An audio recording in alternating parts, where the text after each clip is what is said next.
आप सभी के अंदर विराजमान मेरे परम पिता परमात्मा को मेरा कोटि कोटि नमन। संसार में जो भी मनुष्य भक्ति करता है, साधना करता है, तो उसके अंदर भक्ति को लेकर बहुत सारे प्रश्न होते हैं और जब तक इन प्रश्नों के उत्तर नहीं मिलते हैं तो मनुष्य निराश हो जाता है। उसका भक्ति में भी मन कम लगने लगता है। तो सतगुरु देव ने एक साधक के मन में कौन से प्रश्न होते हैं, उन सब के उत्तर आज दिए हैं। पिछले वीडियो में हमने सुना कि शिष्य अपने सतगुरु देव से बहुत सारे प्रश्न करता है, जैसे कर्म कौन कराता है, तो कर्म मनुष्य चाहना यानी इच्छा के वश होकर करता है। बुद्धि क्यों भ्रष्ट होती है, मनुष्य की कामनाओं की वजह से, उसे लालच की वजह से उसकी बुद्धि भ्रष्ट होती है। मनुष्य निंदा क्यों करता है, अपने राग और द्वेष की वजह से वह हर किसी में कमी निकालता रहता है और निंदा करता रहता है। अज्ञान क्यों आता है, अहंकार की वजह से मनुष्य अपने अहंकार के वश न तो ज्ञान को धारण करता है, न ही समझने की कोशिश करता है। अब आगे शिष्य आज और प्रश्न कर रहा है सतगुरु देव से कि परमार्थ का कार्य कौन करता है। तो परमार्थ करने का कार्य साधु यानी साध जो भक्ति करने वाले होते हैं वो करते हैं। और ये संत परमार्थ का कार्य कैसे करते हैं, तो महाराज उत्तर देते हैं, जीवों को अपनी शरण में लेके, यानी भक्ति, ज्ञान, सुमरण, विधि, भेद ये सब देकर वे उनकी सहायता करते हैं।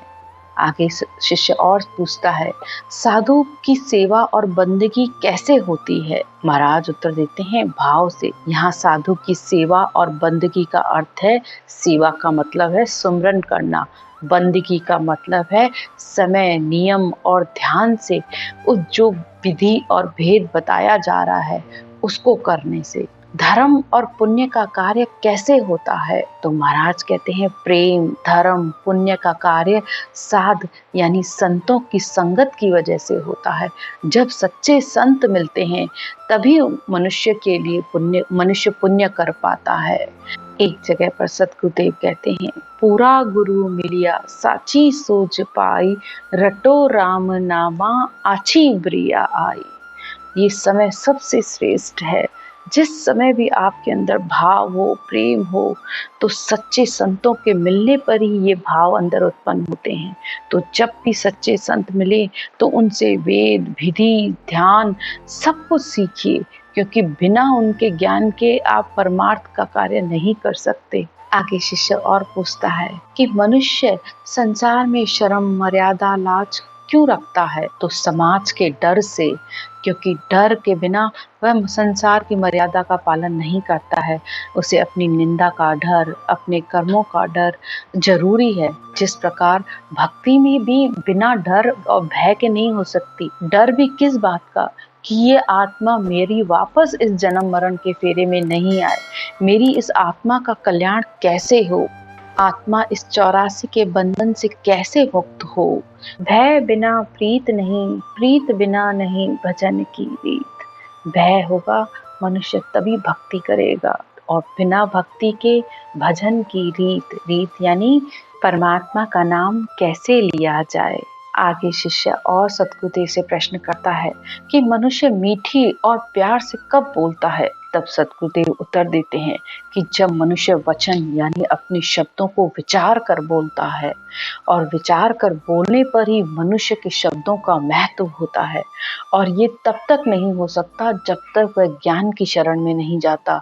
सतगुरु के ज्ञान की मेहर होने पर मनुष्य विचार कर, विवेक से समझ कर बोलता है, और जितनी कोशिश हो सके वह अपने वचनों से किसी को दुख ना हो, ऐसे वचन बोलता है। आगे शिष्य और प्रश्न करता है कि ईश्वर से मिलने का उपकार कौन करता है, तो महाराज कहते हैं, सतगुरु।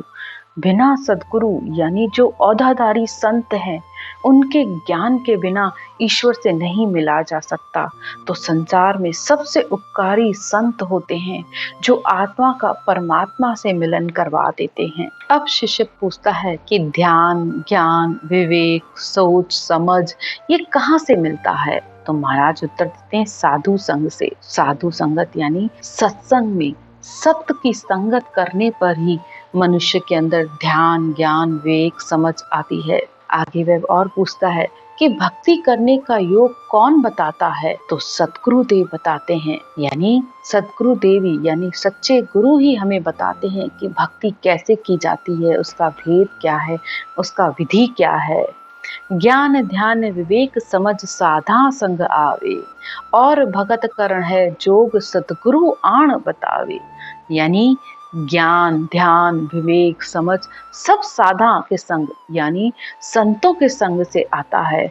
और भक्ति कैसे करनी है, उसके लिए करनी क्या है, उसकी विधि क्या है, ये सब आकर हमें सतगुरु देव बताते हैं।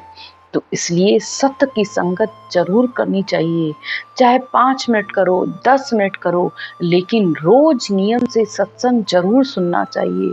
सत्संग के तीर संतों के शब्दों के तीर ऐसे होते हैं जिससे ये मन हमेशा बेहोश रहता है, नहीं तो ये मन हमेशा अपने कहे अनुसार चलाता रहता है। लेकिन इसे जब शब्दों के तीर चलते हैं तभी ये शांत होकर बैठता है। तो आज की चर्चा यहीं तक। राम राम।